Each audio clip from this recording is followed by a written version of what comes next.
Hi, I'm Luke Gilfillan. Welcome to the Lounge with Luke Gilfillan.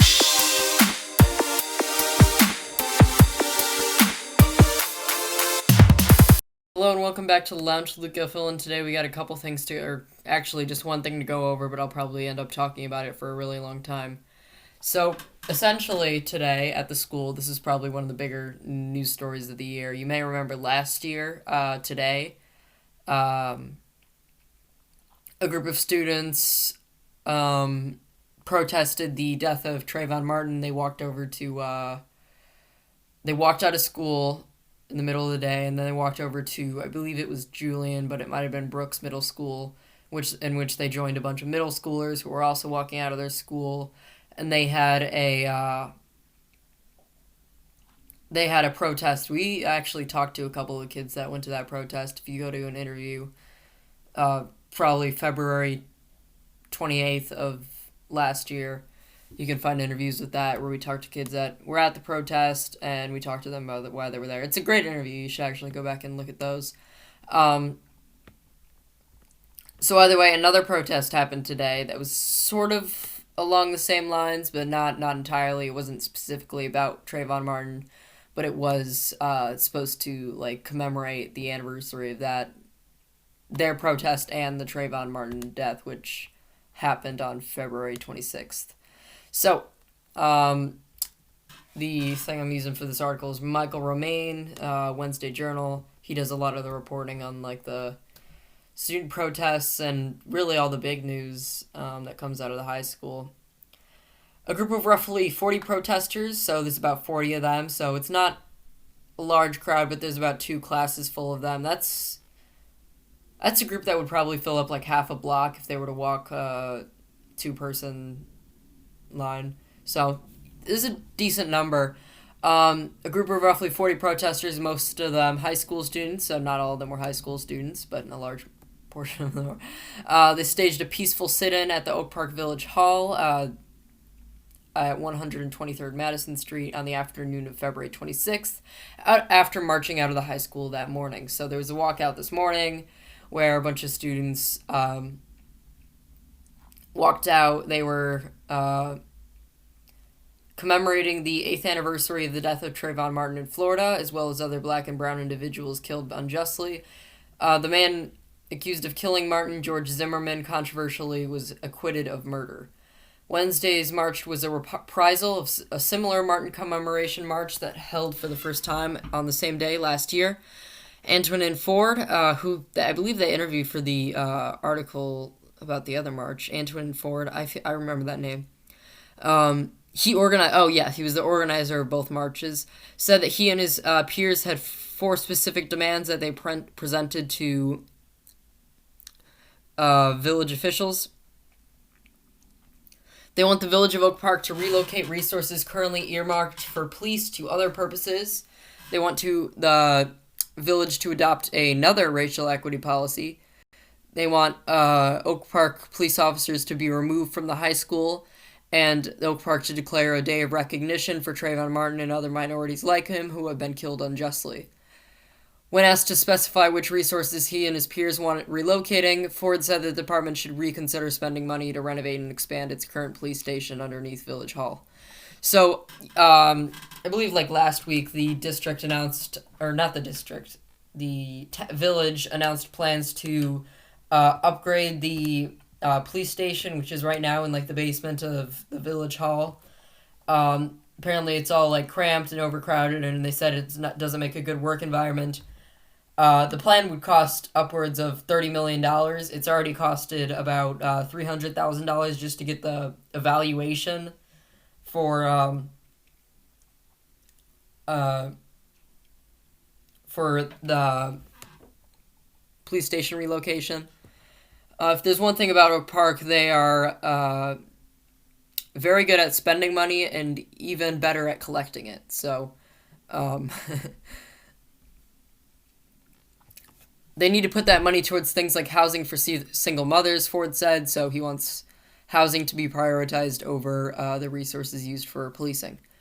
Addressing the group's demands for the removal of police at OPRF who serve in the form of the school resource officers, Ford said that many students feel intimidated and criminalized by the police presence.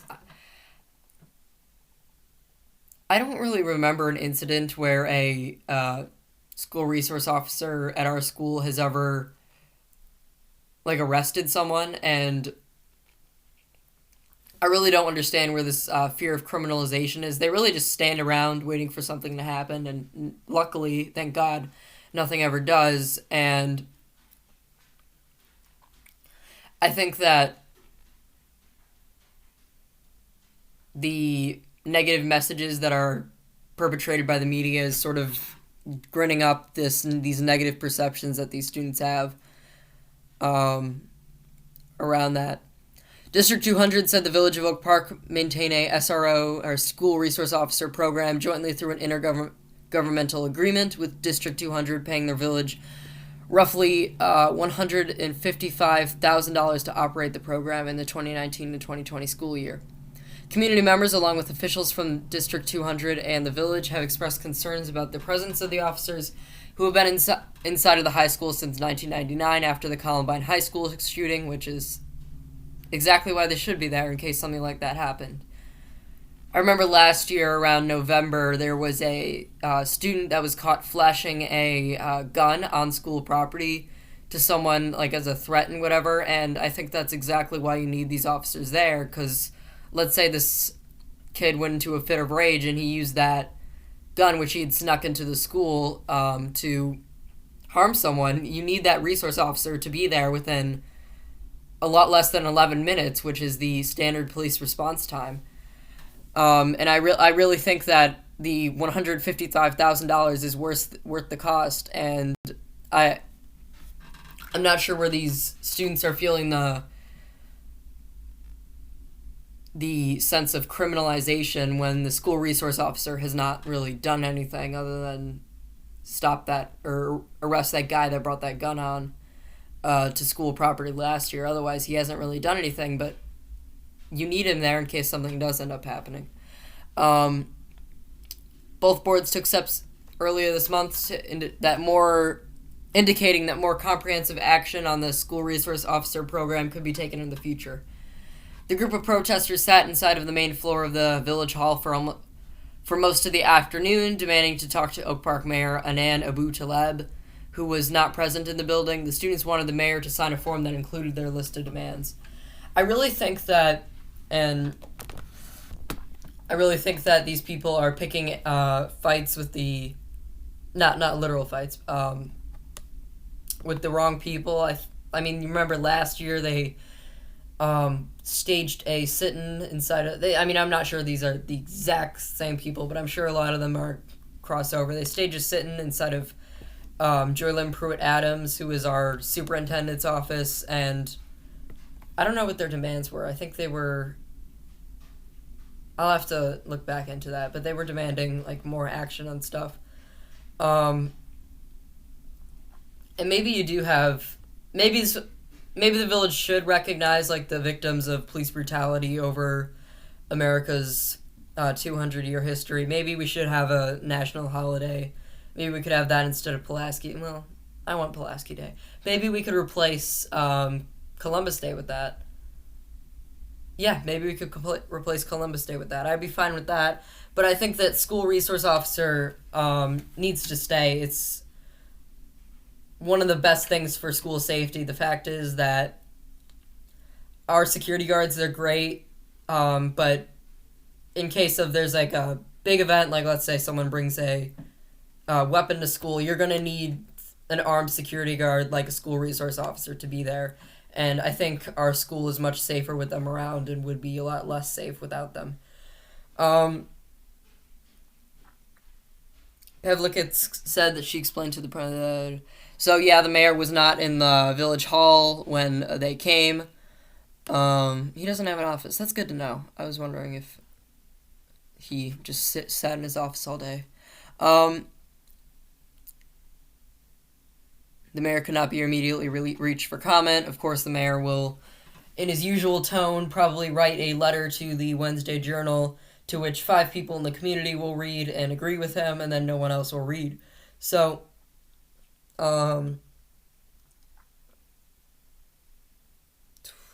By 4:40 p.m., the students had left Village Hall to discuss further action. So if anyone has anything else to say on this, I didn't really know much about the initial walkout until I read about it. So if anyone has more on that, just text me or comment it down below. And I feel like we should have another... I was talking to a kid that goes to Fenwick about a firing that happens there, and I'm wondering if you guys would be interested in me talking about that. There was a teacher that was fired for saying a bunch of controversial things on his personal blog. The main thing that he said, he called the Pope a heretic. And I'm wondering if you guys are interested in me talking about that. So thanks so much for listening, and good... Oh! Okay, I need to talk about that segment, whatever. Alright, transition. Woohoo! Very local we have is... We did Cummings, right? I feel like we did him too. Okay, we're doing James Scoville. James Scoville. He's a street named after him. Cool guy. James Scoville was born in 1825 and he died in 1893. James Scoville was a self-made millionaire who lived in a 20-room Victorian mansion situated at the top of the hill where the World War I monument now stands in the newly redesigned park that bears his name. So Scoville Park, where that World War I memorial is, which is honestly, in my opinion, one of the best parts of Oak Park. He lived at the top of that hill. He contributed generously to every local, civic, and cultural cause of his era. Despite his dour appearance in portraits, he was said to be warm and fun-loving. Following his boyhood of extreme poverty, Scoville, in true Horatio Alger fashion, had pulled himself up by his bootstraps to become the president of the Prairie State Bank in the Loop. In 1868, he became a real estate entrepreneur. You know, there's like all these big real estate entrepreneurs that made their fortunes in the early 1900s in Oak Park. Those were Cummings, who we read about either last week or 2 weeks ago, or last episode or 2 episodes ago. There was Scoville, and then there was Austin, who, in my opinion, was the best Oak Parker of all time. They all made their fortunes by purchasing real estate around the Oak Park area. And then when Chicago had a boom in its population, and then the fire happened, that value went up, and these people made a ton of money off this stuff. One guy, Austin, he owned the entire neighborhood of Austin. It used to be one giant farm that was operated on by a bunch of people. And he just bought the whole thing, and then when the land prices increased, he garnered such a fortune that... we'll tell you later what he did with his fortune, but it's quite impressive. Following his...